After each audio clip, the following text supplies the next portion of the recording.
બાબા રામદેવ પીરનો આ પવિત્ર સંદેશ માત્ર સાંભળવા માટે નથી, એ તમારા જીવનમાં પરિવર્તન લાવવા આવ્યો છે। જે ભક્ત આ શબ્દોને સાંભળે છે તેના મનમાં અજાણી શાંતિ ઉતરી આવે છે। યાદ રાખજો, તમે આ વિડિયો સુધી નહોતા પહોંચ્યા। આ સંદેશ ખાસ તમને શોધીને આવ્યો છે, કારણ કે હવે તમારું ભાગ્ય નવી દિશામાં વળવાનું છે। મારા પ્રિય ભક્ત, હું છું રામદેવ પીર, તારો સંરક્ષક, તારો સાક્ષી, તારો સર્જક। હું સમજુ છું કે તું લાંબા સમયથી મૌન રહ્યો છે। તારા આંસુ હવે સુકાઈ ચૂક્યા છે। તારી ધીરજ એક મજબૂત પહાડની જેમ બની ગઈ હતી, તે અદ્ભુત છે। આ જ રુચિ તમને દરેક કાર્યમાં સફળતા અપાવી રહી છે। તમારા પ્રયત્નોને અનુરૂપ જ તમને બધું મળી રહ્યું છે। જો તમે કોઈ કાર્યમાં પોતાની રુચિ નથી લગાવતા તો તમે આટલી મહેનત નહોતા કરી શકતા અને કંઈ પણ પ્રાપ્ત નહોતા કરી શકતા। આજના સમયમાં જો તમે મહેનત કરો છો તો તમારું ભાગ્ય અવશ્ય ચમકશે, પરંતુ જો તમે આળસુ થઈને બેસી રહો છો તો તમને કંઈ પણ પ્રાપ્ત નહીં થાય અને તમારું જીવન એક નરક બની જશે। જીવન જીવવા માટે કેટલીક ચીજો અત્યંત આવશ્યક હોય છે અને જ્યારે વ્યક્તિ તેમને પ્રાપ્ત નથી કરી શકતો તો તે બહુ પરેશાન થઈ જાય છે। સાહસી અને સંકલ્પવાન લોકો રાત દિવસ મહેનત કરે છે, પરંતુ જે આળસુ હોય છે તેઓ બસ બેસી રહે છે અને વિચારે છે કે કાશ તેમને વિના કોઈ પ્રયત્ને બધું મળી જાય। તેઓ વિના મહેનતે જ બધું પ્રાપ્ત કરવા ઈચ્છે છે, પરંતુ એવું નથી થતું। મારા બાળક, આ સંસારમાં કર્મ કરવા પર જ ફળ મળે છે। તું જેટલું મોટું કર્મ કરીશ એટલી જ મોટી સફળતા મળશે, પરંતુ જો તું આળસમાં પડેલો રહીશ તો તારું જીવન બહુ કઠિન થઈ જશે। આ એક અટલ સત્ય છે જે હું તને પ્રમાણિત કરીને જણાવી રહ્યો છું। મારી દરેક વાત સાચી અને પ્રામાણિક હોય છે, કારણ કે હું તારા જીવનનું આકલન કરીને જ તને માર્ગદર્શન આપું છું। તારી અંતરાત્મા તને ચેતવણી આપી રહી છે કે તારી અણધારી આંખો હજુ સુધી શું નથી જોઈ શકી। એપ્રિલ આવી રહ્યો છે અને તારે જાગૃત થવું પડશે। ડરશો નહીં, મેં તને ડરની આત્મા નથી આપી, પરંતુ પ્રેમ, શક્તિ અને એક સ્વસ્થ મન આપ્યું છે। તું એકલો નથી, મારી ઉપસ્થિતિ તને ઘેરાયેલી છે અને મારા દૂતો તારી રક્ષા કરી રહ્યા છે। મારો હાથ તારી ઉપર છે। એવું કંઈ પણ નથી જે મેં પહેલા ન જોયું હોય। અંધકારમાં બનાવાયેલી કોઈ પણ યોજના સફળ ન થઈ શકે। જ્યારે તું મારા પ્રકાશમાં રહીશ તો તારે મારા કરીબ રહેવું જોઈએ। મારા માર્ગદર્શનની તલાશ કરો, મારો અવાજ સાંભળો અને હું તારા કદમોનું માર્ગદર્શન કરીશ। પોતાની જાતને બીજાના કાર્યોથી વિચલિત ન થવા દો। તમે એવી ચીજો સાંભળી શકો છો જે તમને પરેશાન કરે છે અને એવી પરિસ્થિતિઓ જોઈ શકો છો જ્યાં તમે ક્રોધિત થઈ શકો છો, પરંતુ સ્થિર રહો। આ તમને વિચલિત કરવા માટે નહીં, પરંતુ તમારી અણધારી આંખો ખોલવા માટે છે। હું પ્રગટ કરું છું કારણ કે હું પ્રેમ કરું છું। હું ઉજાગર કરું છું કારણ કે હું તારી રક્ષા કરું છું। હું બોલું છું કારણ કે મને તારી પરવા છે। આવનારા દિવસોમાં એવી ક્ષણો હશે જ્યારે બધું સામાન્ય લાગશે, પરંતુ આ સામાન્યતાના ભ્રમથી છેતરાશો નહીં। જે કંઈ થઈ રહ્યું છે તે હંમેશા આંખોથી નથી જોઈ શકાતું। જેમ હવા અદૃશ્ય હોય છે પણ તેની અસરો અનુભવાય છે, તેમજ અદૃશ્ય દુનિયામાં પણ ચીજો બને છે। હું તને બતાવીશ કે ક્યાં હોવું, ક્યારે ચાલવું, શું કહેવું અને ક્યારે ચૂપ રહેવું। પોતાની સમજ પર નિર્ભર ન રહો, બલકે પૂરા દિલથી મારા પર ભરોસો કરો। હું તારા રસ્તામાંથી તે ચીજોને હટાવી દઈશ જે મારી નથી। પોતાના મનમાં કોઈ દ્વેષ ન રાખો। પોતાના દિલમાં કડવાશને પનપવા ન દો। પોતાની શાંતિની રક્ષા કરો। પોતાની આત્મા અને મારાથી પોતાના સંબંધની રક્ષા કરો। હું તને આ સ્થિતિને ઉકેલવા માટે વિવેક આપીશ। તારા દરેક કદમ અને દરેક નિર્ણયમાં હું તારી સાથે રહીશ। તું વિના માર્ગદર્શને જીવનમાંથી પસાર થનારો માત્ર એક વ્યક્તિ નથી। તું મારો છે। મેં તને પસંદ કર્યો છે અને તારું નામ લીધું છે। મેં મારો હાથ તારી ઉપર રાખ્યો છે અને તારા વિરુદ્ધ બનાવાયેલી કોઈ પણ ચીજ પ્રબળ નહીં થાય। તારા કદમ સુનિયોજિત છે। તારું ભવિષ્ય સુરક્ષિત છે અને તારી સુરક્ષા સુનિશ્ચિત છે।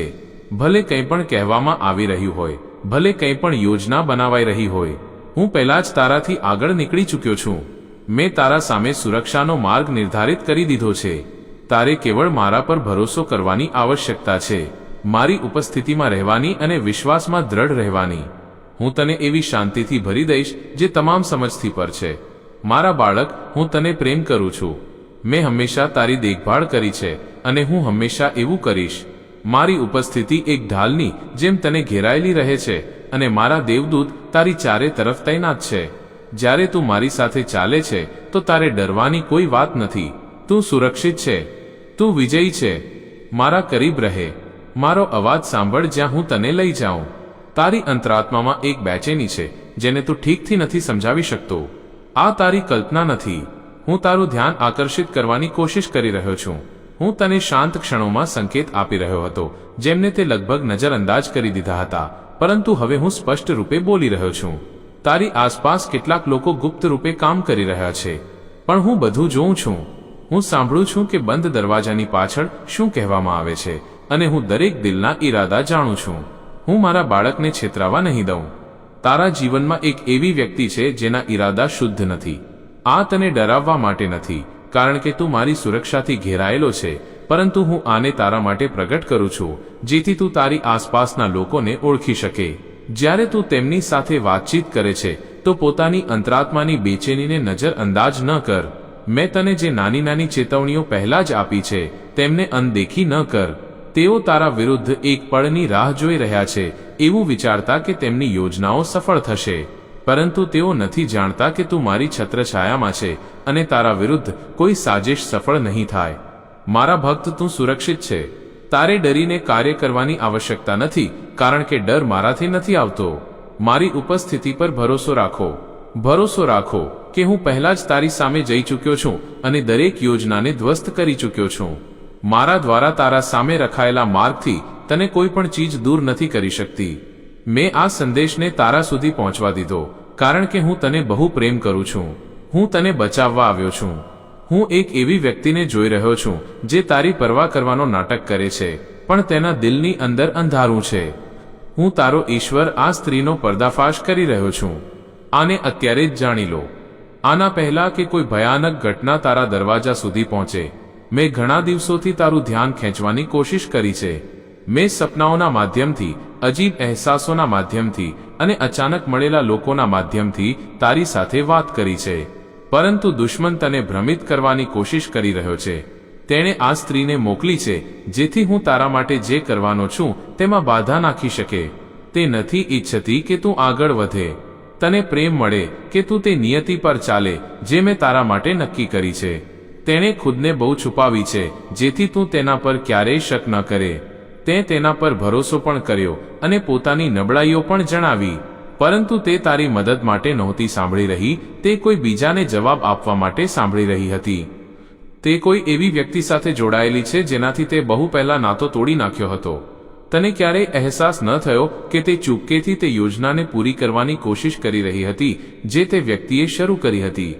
બંધ દરવાજાની પાછળ કેટલીક એવી ચીજો થઈ રહી છે જેમને તું અત્યારે નથી જોઈ શકતો, પણ હું બધું જોઈ રહ્યો છું. તેની જૂઠી મુસ્કાન, છુપાયેલી વાતો અને તારા વિશે બોલાયેલા કડવા શબ્દો. હું આ બધું તને ઠેસ પહોંચાડવા માટે નથી બતાવી રહ્યો, બલકે તને બચાવવા માટે બતાવી રહ્યો છું. 21 જુલાઈના રોજ કંઈક શરૂ થયું હતું. એક જૂઠ, એક ચાલ જેનો મકસદ તને ખોટો ઠેરવવાનો હતો. જો તું આને અત્યારે નહીં સાંભળે તો તે જૂઠ એટલું ફેલાઈ જશે કે તને ખબર પણ નહીં પડે કે તે ક્યાંથી આવ્યું છે. તું ભ્રમિત અને તૂટેલો રહી જશે. એટલા માટે હું તારો ભગવાન તારાથી વિનંતી કરી રહ્યો છું, આને નજરઅંદાજ મત કરો. તે એક સંકેત માટે પ્રાર્થના કરી હતી. તે કહ્યું હતું, હે ભગવાન, મને બતાવો કે કોણ મારી સાથે છે અને કોણ મારી વિરુદ્ધ. શું તને લાગે છે કે મેં આને નજરઅંદાજ કરી દીધું? નહીં. મેં સમય પર આ સંદેશ તારા સુધી પહોંચાડવા માટે ધરતી આકાશ એક કરી દીધા. હાલમાં તને જે અહેસાસ થયો છે કે કંઈક ગડબડ છે તે સાચું છે. તારી અંતરાત્માએ તારા મન પહેલા જ આને સમજી લીધું હતું અને હવે હું તે વાતની પુષ્ટિ કરી રહ્યો છું. તારા જીવનમાં એક મહિલા છે જે તે નથી જે તે હોવાનો દેખાવો કરે છે.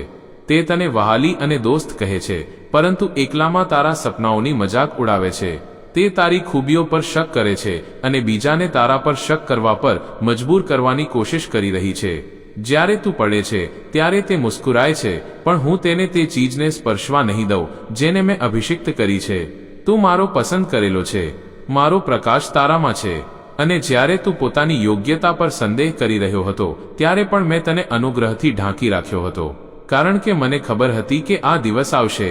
તે દિવસ જ્યારે તેનો ધોકો બધું બરબાદ કરવાની કોશિશ કરશે. પરંતુ તેણે તને ઓછો આંક્યો, અને તેનાથી પણ મહત્વપૂર્ણ વાત, તેણે મને ઓછો આંક્યો કારણ કે હું અંધકારની યોજનાઓને સફળ નહીં થવા દઉં. મેં તારા ઘરની રક્ષા માટે દેવદૂત મોકલ્યા છે.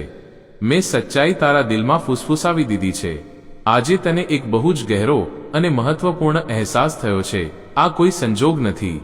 તારી આત્મા એક મોટા બદલાવ માટે તૈયાર થઈ રહી છે અને આ સંદેશ સીધો તારા દિલ સુધી પહોંચ્યો છે. સ્વર્ગમાં શાંતિ છે, પણ તારી આખરી આત્મામાં હલચલ છે. એક અવાજ તારી અંદર ગુંજી રહ્યો છે, જે સમયના પારથી તારી ચેતના સુધી આવ્યો છે. આ સમયે પોતાના મનને શાંત રાખ અને તે આંતરિક અવાજને સાંભળ, જેણે તને જીવન અને એક અનમોલ ઉદ્દેશ્ય આપ્યો છે. તને અચાનક એક નવી જાગૃતિ મહેસૂસ થઈ છે. કંઈક એવું થઈ રહ્યું છે જેને તું પૂરી રીતે સમજી નથી શક્યો. આ તારી સોચથી પણ વધારે કરીબ છે, તારા રોજિંદા જીવનની નીચે છુપાયેલું છે. આ તે મુસ્કાનોની પાછળ છુપાયેલું છે જે કેવળ દેખાડા માટે છે. તું અજાણતા એક એવી કહાનીનો હિસ્સો બની ગયો છે જે ગુપ્ત રૂપે લખાઈ રહી છે.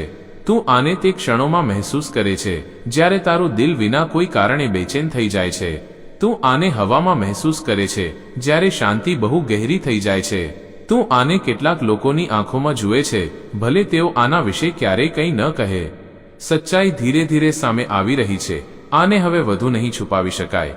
તું પોતાના પડોશમાં રહેનારા કોઈ વ્યક્તિના કારણે એક અદૃશ્ય પડકારનો સામનો કરી રહ્યો છે. આ કોઈ એકલી ઘટના નથી, આ એક મોટી યોજનાનો હિસ્સો છે અને તને આના સંકેત મળી રહ્યા છે. આને પોતાની કલ્પના ન સમજતો. આ એક ચેતવણી છે. તે દયા દાખવી છે. જ્યારે તું થાકી ગયો હતો ત્યારે પણ મુસ્કુરાયો છે અને વિના કોઈ ઉમ્મીદે બીજાની મદદ કરી છે. પરંતુ કોઈ છે જે તારી સજ્જનતાને નબળાઈ સમજી રહ્યું છે.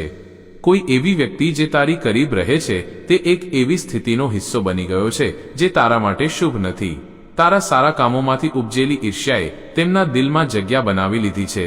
તે શાંતિથી રહેવાની કોશિશ કરી અને ટકરાવથી બચવાની પૂરી કોશિશ કરી, પરંતુ તારી શાંતિએ પણ તેમને પરેશાન કર્યા. તારી સફળતાએ તેમને બેચેન કરી દીધા. જ્યારે તેઓ તારા પતનની ઉમ્મીદ કરી રહ્યા હતા, તું આગળ વધતો રહ્યો. હવે તારી પ્રશંસા કરવાના બદલે તેઓ તારા વિરુદ્ધ કામ કરી રહ્યા છે. આ પડોશી જે અજાણ હોવાનો નાટક કરે છે, કોઈ બીજાના ઈશારે કામ કરી રહ્યો છે. એક બીજી વ્યક્તિ પડદા પાછળથી આ આગને હવા આપી રહી છે, જે તારા વિશે વાતો ફેલાવે છે જ્યારે તું હાજર નથી હોતો. તેઓ તારી નબળાઈઓની તલાશમાં છે અને તારા હાર માનવાની રાહ જોઈ રહ્યા છે. પરંતુ તેમને એ ખબર નથી કે તારી આધ્યાત્મિક શક્તિએ તેમની યોજનાને પહેલા જ ઉજાગર કરી દીધી છે.